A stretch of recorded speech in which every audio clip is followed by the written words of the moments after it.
Saudara yang terkasih di dalam Tuhan Yesus, saya pernah disalah-salahkan oleh seseorang, sesama orang Kristen juga. Pak, bukan itu Pak, 66 itu bukan word head session or jenai, dan seterusnya. Soalnya kan di dalam Wahyu 13 ayat 18 itu kan bilangan seorang manusia lah. Itu kalau word head session or jenai itu kan banyak orang, bukan satu orang Pak. Jadi Bapak salah. Nah, sekarang saya tunjukkan ya adik-adik, kawan-kawan, kakak-kakak semuanya. Banyaknya huruf itu berapa? 68 ya. Sekarang ayo belajar menulis sama saya ya. 68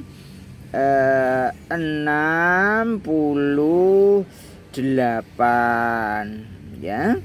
Terus saya jadi ingat dulu pada waktu saya masih taman kanak-kanak, itu diajari menulis B itu begini, saya nulisnya tuh salah begini. Ini huruf B.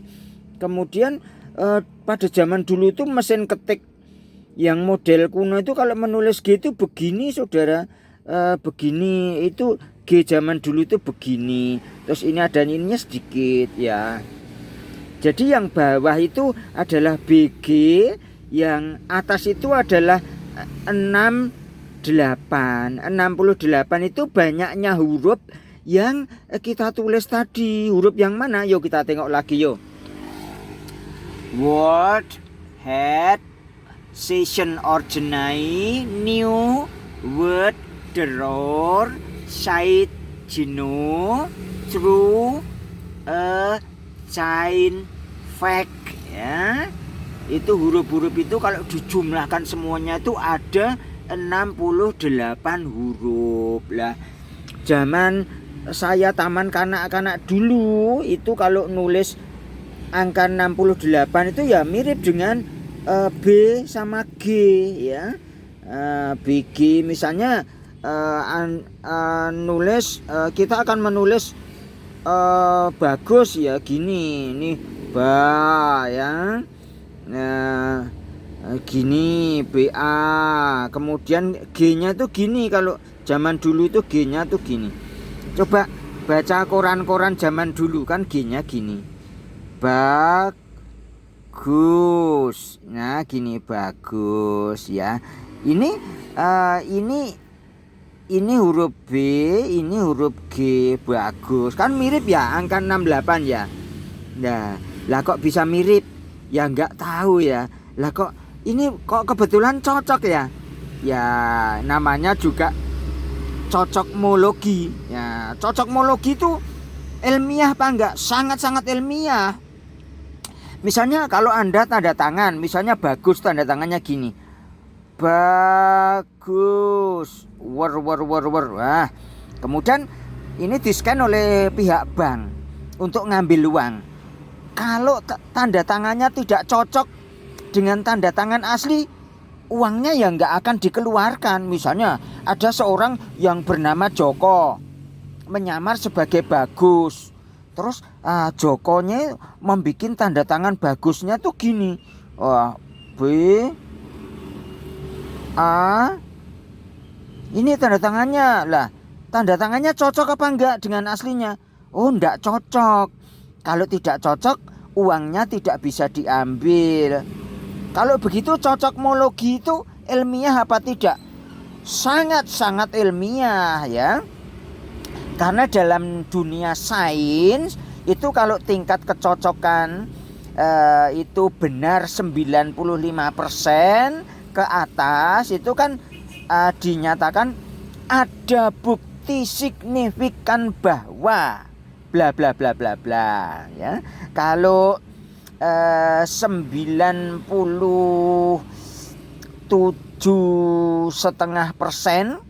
cocok, itu dibilangnya ada bukti sangat signifikan bahwa bla bla bla bla bla. Apalagi kalau tingkat kecocokannya 99% itu dikatakan ada bukti amat sangat signifikan bahwa ternyata Bagus adalah Bagus.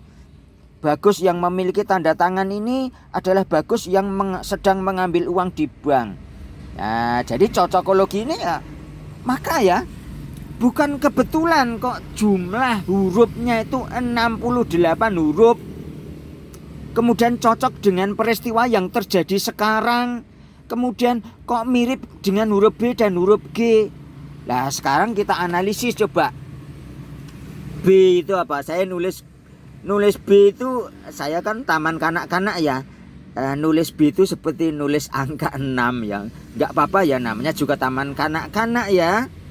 Nah, B itu apa ya? Misalnya saya tulis B itu misalnya Bambang. Wah, B itu apa yang mudah ya, Bambang. Bambang. Ini Bambang ya. Kemudian G-nya apa? G-nya G-nya. Wah, ini G-nya apa ya? G. Wah, Bambang, misalnya Bambang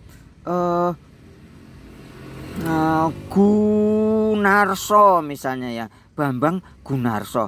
Ada enggak ya namanya Bambang Gunarso ya? Yo ada saja. Bambang Gunarso ya ada. Lah, ini kalau di Indonesia. Lah, kalau di luar negeri mungkin namanya bukan Bambang, tapi misalnya Bul ya. Misalnya Bul ya. Ini Bul, ini huruf L. Ini L, Bul.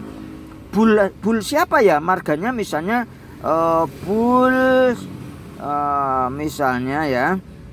Misalnya Bull Goods ya. Bull Goods ya. Bull Goods misalnya ya, contohnya gini, Bull Goods ya. Jadi ya, inisial BG ini nama seorang manusia ya, misalnya Bull Goods ya. Atau misalnya apa? Bull apa ya? Ya, saya nggak tahu ya. Saya bukan orang luar negeri ya. Misalnya Bull Goods ya. Ini contoh. Ini cuma contoh ya, contoh nama. Saya nggak tahu ada ndak orang yang bernama Bull Goods. Nah, kalau saya orang luar negeri itu nggak hafal namanya. Saya tuh yang hafal itu nama-nama perusahaan. Misalnya ada perusahaan di luar negeri itu yang namanya Microsoft misalnya ya. Ini ada perusahaan ya. Ini tapi nggak ada hubungannya dengan Bull Goods ya. Kalau Bull Goods itu kan nggak ada artinya. Ada perusahaan yang namanya Microsoft ya. Ya itu perusahaan komputer oleh seorang yang pemiliknya saya lupa namanya malahan ini. Microsoft ini di Amerika ya. Kemudian ada juga sih sebenarnya ada perusahaan namanya PT Honda. PT Honda. Kalau Honda itu di Jepang ya, di Jepang. Ini Honda tuh gini. Tapi kalau yang saya tahu tuh ya Microsoft itu. Microsoft itu ya perusahaan software komputer, itu letaknya di Amerika. Pemiliknya siapa, pendirinya siapa, saya nggak hafal ya, nggak hafal blas, saya nggak kelingan blas. Jadi di sini saya membuktikan bahwa banyaknya huruf 68 huruf tadi itu sebenarnya merupakan perlambang simbol atau bahasa alam bahwa itu nama seorang manusia yang inisialnya BG. Tadi ya Bambang Gunarso, Bambang Gundul, apalagi ya saya nggak tahu. Demikian ya firman Tuhan. Firman Tuhan dari mana? Dari Wahyu pasal 13 ayat 18. Revelation ya, chapter 13 verse 18. Demikian, semoga memberkati Anda semua ya.